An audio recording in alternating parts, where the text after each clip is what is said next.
Oi, terceirão, tudo bem? Estamos aqui para uma aulinha de biologia, na verdade, para uma aula de ecologia, que vocês sabem que é um assunto que a UEPG pede bastante, tanto no vestibular como no PSS, então acho que é importante vocês saberem isso daqui, tá? A gente vai falar um pouquinho a respeito de sucessão ecológica. E o que é a sucessão ecológica? Pensa assim na sua cabeça, uma floresta, imagina. Você acha que ela sempre foi uma floresta? Claro que não, né? Lá nos seus estágios iniciais tinha o quê? Graminha, matinho, bichinho pequenininho e tal. Aí foi passando o tempo, o negócio foi desenvolvendo, foi crescendo, o bichinho maior, a plantinha maior, até chegar numa floresta enorme, gigante, cheia de bicho, cheia de planta, biodiversidade pipocando ali. Isso é sucessão ecológica. São as etapas que um ecossistema vão passar, né? A partir da sua fundação, que é tipo assim, a parte mais simplesinha, até chegar no seu grau mais evoluído, no seu grau de maior complexidade. Isso é a sucessão ecológica, tá? E o que a gente precisa saber? Primeiro, que a sucessão ecológica vai acontecer com o aumento da biodiversidade. Então, assim, nos primeiros estágios é bem pouquinha coisa que tem. Aí vai aumentando até que quando chega na comunidade mais desenvolvida, tá tipo pipocando bicho, planta, biodiversidade, assim, mil. Que mais que eu tenho que saber? Esse processo é um processo que vai acontecer o ano inteiro, né? Não vai acontecer só na primavera, não. É um processo que acontece o ano inteiro, é um processo contínuo. Eu fiz uma arte aqui, ó, com um resuminho disso aqui para vocês. Então, a sucessão ecológica, ela vai representar a colonização do ambiente. As alterações vão acontecer ao longo do tempo. A gente vai ter o aumento da complexidade, tudo isso eu já falei. E a gente tem 3 estágios numa sucessão ecológica. A mais simples chama ecese, a intermediária chama série e a mais complexa chama clímax, tá? E o que a gente tem que lembrar a respeito de tudo isso daí? Como é que é cada uma delas? Como que é uma ecese, uma série e uma clímax? Bom, eu fiz uma arte para vocês com desenhos para mostrar como que é, né, cada uma das etapas. Bom, começando aqui pela ecese. Você consegue ver que tem pedra, tem graminha, tem insetinhos, né? Tem bichinhos pequenininhos. Por quê? Esse estágio aqui, ó, é o estágio inicial da colonização de um lugar. O que eu vou ter? Eu vou ter aquelas espécies que vão começar da vida no lugar. Eu vou ter gramíneas, né, que são espécies pequenininhas, insetinho, formiga, né, abelha, tipo bichinho pequenininho, tá? E eu preciso contar para você que nessa comunidade aqui, na ecese, aparecem os chamados pioneiros. Quem é um pioneiro? É o primeiro a chegar. É aquele que vai começar a habitar. É aquele que vai abrir espaço para as próximas comunidades chegarem. E o principal, não esqueça, o principal pioneiro que existe é o líquen. O líquen, gente, ele produz um ácido que chama ácido liquênico. Esse ácido, ele começa a corroer a rocha, facilitando a colonização. Quem mais que eu vou ter numa ecese? Aparece musgo. Tá ligado o musgo? Aquele negócio que deixa a pedra lisa, que a gente vai lá e escorrega? Aparece aqui na ecese também. Tudo pequenininho. Você vai ter pequeno número de espécies, uma pequena biodiversidade, um pequeno número de nichos. É tudo baixinho aqui, ó. Você vai ter pouco tudo e tudo pequeno. Menos uma coisa. E essa coisa você tem que saber, porque o EPG pede isso aqui pra caramba. Que é o que eu coloquei aqui embaixo, ó. Produtividade líquida. O que é a produtividade líquida? É assim. Você tá ligado que planta faz fotossíntese, né? Fotossíntese produz oxigênio, né? E você tá ligado também que a planta respira igual a gente. Respira o quê? Oxigênio. Ou seja, ela produz oxigênio, mas ela respira oxigênio. E aí o que eu preciso saber? Quando a planta produz muito oxigênio, mas respira bem pouquinho, sobra um montão. Quando sobra um montão, a gente fala que a produtividade líquida é alta, tá? Eu me lembro quando eu tava na escola que a tia lá falava para mim, para Pedro Álvares Cabral e para os índios, né, meus colegas e turma. Ela falava assim, gente, vocês têm que cuidar da Amazônia, porque a Amazônia é o pulmão do mundo. É ela que produz um montão de oxigênio para todo mundo respirar. E na verdade a gente sabe que hoje isso não é verdade. Você sabe dizer para mim qual que é o ser que produz um montão de oxigênio, mas respira só um pouquinho? Não são as plantas da floresta amazônica. As plantas da floresta amazônica são muito grandes. Elas produzem um montão e consomem um montão. Sobra muito pouquinho. As verdadeiras pulmão do mundo, as verdadeiras plantas que a gente chama de pulmão do mundo, são as algas. Porque ela produz um montão, mas ela é pequenininha, ela usa só um pouquinho, vai sobrar um monte. Quando sobra um monte, a gente fala que a produtividade líquida é alta. Eu acabei de falar para você que quem faz isso é alga. E eu não sei se você prestou atenção que eu falei que aqui na ESSESI tem líquen.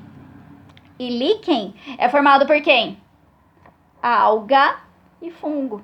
Ou seja, aqui a produtividade líquida vai ser alta. Como a alguinha é bem pequenininha, ela produz um montão de oxigênio, mas consome só um pouquinho. Sobra um monte de oxigênio para você.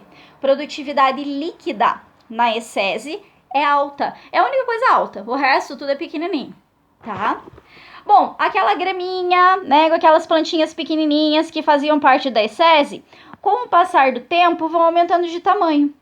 Aqui você já pode ver arbustos, você já pode ver algumas aves, você já pode ver alguns anfíbios. Ó, meu sapo, coisa mais feia, mas tudo bem. Por quê?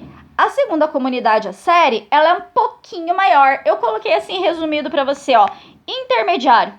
Na série, tudo é intermediário. Tamanho intermediário, biodiversidade, número de nichos, biomassa, tudo intermediário.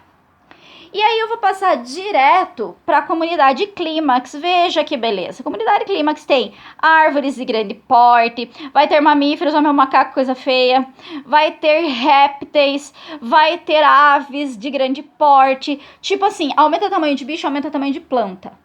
E aumenta a complexidade, aumenta a biodiversidade, aumenta o número de nichos, aumenta a biomassa, aumenta tudo aumenta. Só fica ligado. A única coisa que vai diminuir aqui é a produtividade líquida. Por quê? Fácil. Porque as árvores são grandes. Elas produzem bastante oxigênio? Produzem. Mas elas também consomem bastante.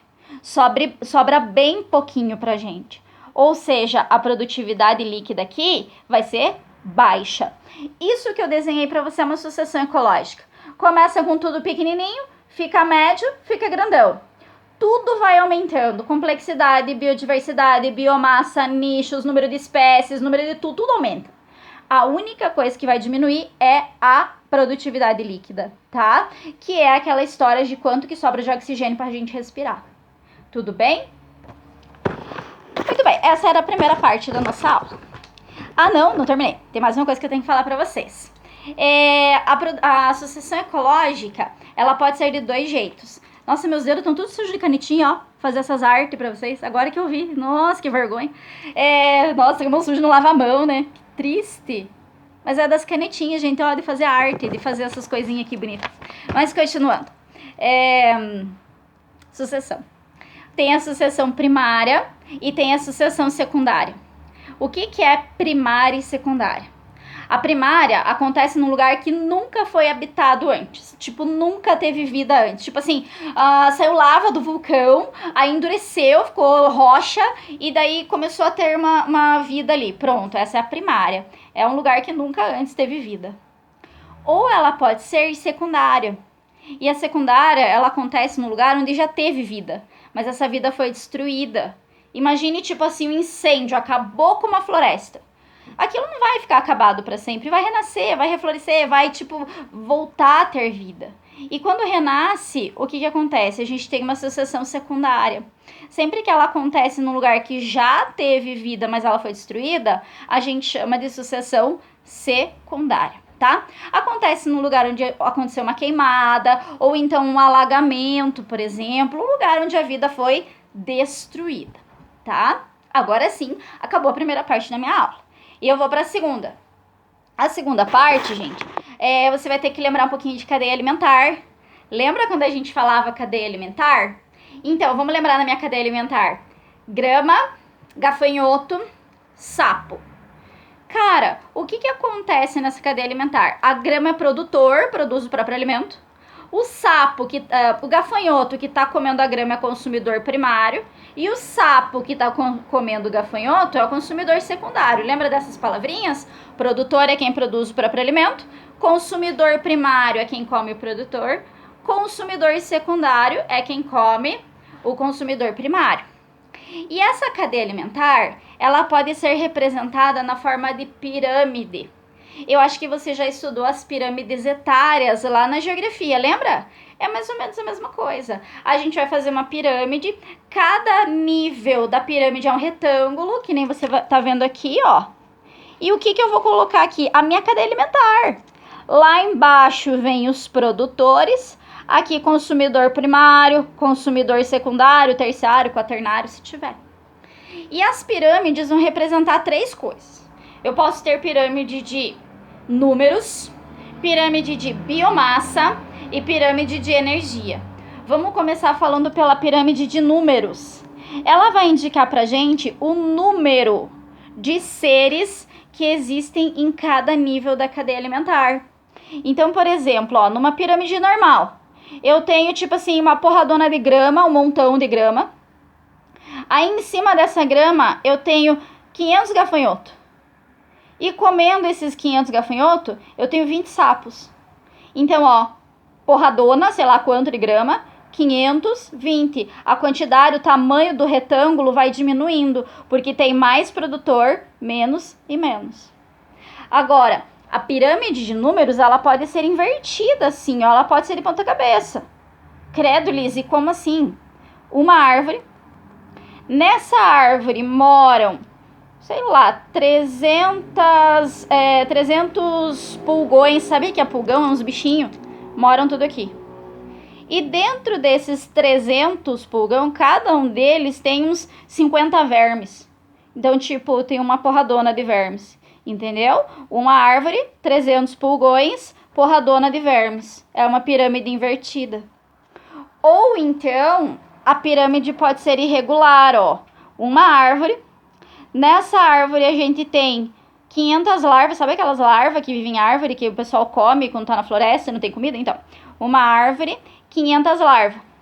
E se alimentando dessas 500 larvas, a gente tem 30 passarinhos. Então, 500, 30. Ela fica irregular, ela fica desse jeito feio aqui.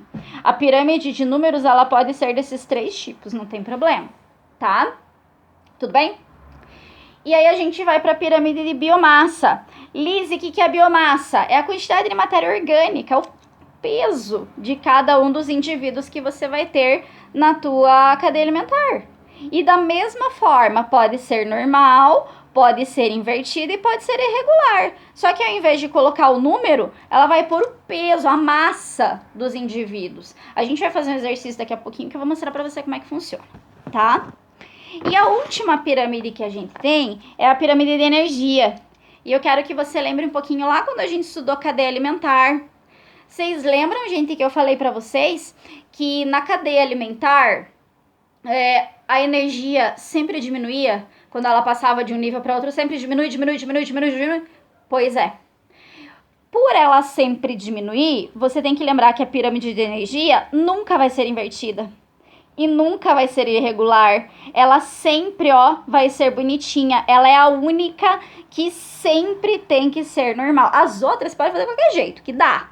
A de energia, ela sempre vai ser assim. Ela sempre vai ser. Por quê, Lise? Porque a energia sempre diminui. Então, ela é grande no produtor, aí diminui no consumidor primário, diminui, até chegar no último nível, tá? Pessoal, essa é a parte teórica. A gente vai fazer exercícios. Deixa eu pegar minha apostila. A gente vai fazer exercícios para você entender melhor. Se você puder pegar a sua apostila, pega lá, vai esperar. Vai pegando sua apostila aí. Vai abrindo na página 19, que a gente vai fazer 2 exercícios dos 3 que tem ali. A gente vai fazer o número 1 e o número 3. Bom, vamos começar pelo número 1. O número 1, ele fala assim, ó. Sobre sucessão ecológica, assinale que for correto. 01. Os estágios iniciais de uma sucessão se caracterizam pela seca. Certo ou errado? Uma galera falaria certo. Mas eu falo pra você, errado. Lise, por que a ecese não é? Não, nem sempre. A ecese é simples, mas não quer dizer que ela tem sempre seca. Por exemplo, uma lagoinha que está começando a ser formada, não é seca. E é uma comunidade inicial. Então não caia nessa pegadinha. Nem sempre a inicial é seca. Ela é só inicial, ela é só simples, tá? Errada essa 01. 02. É um processo de mudanças na constituição das comunidades que se sucedem em um determinado local. Sim, as mudanças vão acontecendo naquele local, desde o mais simples até o mais complexo. Então, essa é verdadeira. 04. As comunidades jovens apresentam maior capacidade de manter o equilíbrio do que as velhas. Se você lembrar do meu esqueminha, essa é uma comunidade jovem, essa é intermediária, essa é velha. Qual das três você acha que tem mais equilíbrio? Essa. A comunidade clímax é a mais estável de todas. É a mais envolvida, é a mais top, é a mais tudo. Então, é ela que tem a maior capacidade de manter a sua estabilidade. Então, essa 04 tá errada. 08. As comunidades velhas são grande fonte de alimentação para as populações. É só você pensar. Lá na comunidade velha, ó, na comunidade clímax, tem alimento? Claro que tem. Uma lavoura, por exemplo, é uma comunidade clímax, quando os caras vão colher. E ela serve de alimento pra gente, né? Então tá certinho.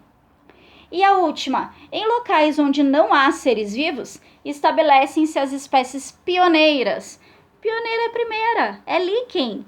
É ele que vai começar a habitar, é ele que vai começar a colonizar. Então tá certa. Uma questãozinha teórica bem fácil, certinhas a 2, a 8 e a 16. Se você quiser conferir aí, pode conferir, tá? Porque daí a gente vai passar para o número 3. E a número 3 ela fala assim: na ecologia é possível representar os níveis de um ecossistema por meio de retângulos superpostos que formam as chamadas pirâmides ecológicas.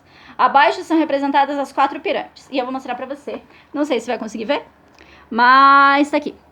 A primeirazinha lá, ó, números, porque ela fala para você assim, eu nem vou mostrar, vou ler. Fala assim, ó, 5.000 pés de capim, 700 gafanhotos, 50 passarinhos. Tipo, é número. Tá nítido que é número. A segunda também é número. Só que ela fala assim, uma árvore, 500 pulgões e 30.000 protozoários. Qual que é a diferença? A primeira é normal. Por quê? Porque tá diminuindo a quantidade de seres de nível para nível. E a segunda é invertida, porque tá aumentando a quantidade de seres. Essa é a diferença entre as duas. A terceira, olha que divertida essa. Alfafa, 8 toneladas na base. Em cima, bezerro, 1 tonelada de bezerros. E em cima, adolescente, 47 quilos. Tipo, o que ele tá colocando ali? Biomassa, gente. Quando ele botar quilo, tonelada, grama, sei lá, é quantidade de massa. Essa é uma pirâmide, então, de biomassa que está representada. E a última pirâmide, a letra D, ele colocou assim, ó, produtores, 36.380 quilocalorias por metro quadrado por ano. O que é quilocalorias? É energia. A última pirâmide que você tem aqui, ó, é uma pirâmide de energia, tá? Então, as duas primeiras é números, normal e invertida. A terceira é biomassa e a quarta é energia. E vamos ver o que eles pedem? 01. As pirâmides A e B, aquelas de números, são pirâmides de números. Foi isso que ele falou. As pirâmides de números são utilizadas para indicar a quantidade de indivíduos existentes em cada nível. Certo ou errado? Claro que tá certo, né? Pirâmide de número vai mostrar pra gente quantidade, número, quantos seres existem ali. 02. A pirâmide B, que é aquela invertida, é considerada uma pirâmide invertida. Ele acabou de falar. Isso ocorre quando a base é menor que o ápice. Base é a parte de baixo, ápice é a parte de cima. Nesse exemplo, uma árvore é capaz de sustentar 500 pulgões, que por sua vez sustenta 30.000 protozoários. É o que ele tá escrito aqui, ó, na sua pirâmide. Tá certinho. Pode marcar. Número 4. Uma pirâmide de biomassa representada na letra C. A gente já viu que era, né? A quantidade de matéria orgânica presente no corpo dos seres vivos de determinado nível é chamado de energia. Já começou a ficar estranho. Com frequência, ela é expressa em peso seco por unidade de área ou volume. Galera, se você for ver aqui a pirâmide, ele mostra assim, ó, 1 tonelada, 8 toneladas, 47 quilogramas. Isso aí é unidade de área, de volume? Não, isso é a massa. Totalmente errada essa 0,4, já descarte ela, nada a ver. 0,8. As pirâmides de números apresentadas em A e B, que a gente já viu que é de números, são as únicas capazes de indicar a produtividade de um ecossistema. Claro que não, né? As pirâmides de números indicam, mas a de biomassa e a de energia também, né? Então tá errado. E na número 16, na letra D, é representada uma pirâmide de energia e nestas representamos em cada nível a quantidade de energia acumulada por unidade de área, de volume, por unidade de tempo. Agora sim, se você for ler lá na pirâmide, é isso mesmo que ele vai indicar para você, tá? Então, certas A1, A2 e A16. Se você quiser anotar o gabarito da 2, estão corretas a 0,8 e a 16, tá? Eu vou recapitular, remostrar para você as minhas artes da Associação Ecológica e das pirâmides, tá? Então, lembrando, a Associação Ecológica é a colonização do ambiente. As alterações acontecem ao longo do tempo para aumentar a complexidade, tá? É um processo contínuo, não é sazonal, não acontece só uma estação do ano, é tipo direto. E tem 3 etapas, excesso, série e clímax. E cada uma dessas etapas aumenta a biodiversidade. Tudo pequenininho aqui, tudo médio aqui, tudo grande lá. E a única coisa que vai diminuir é a produtividade líquida, que é alta aqui, média e aqui ela é baixa, tá? Lembrando para você que as pirâmides, elas podem ser de números, de biomassa e de energia.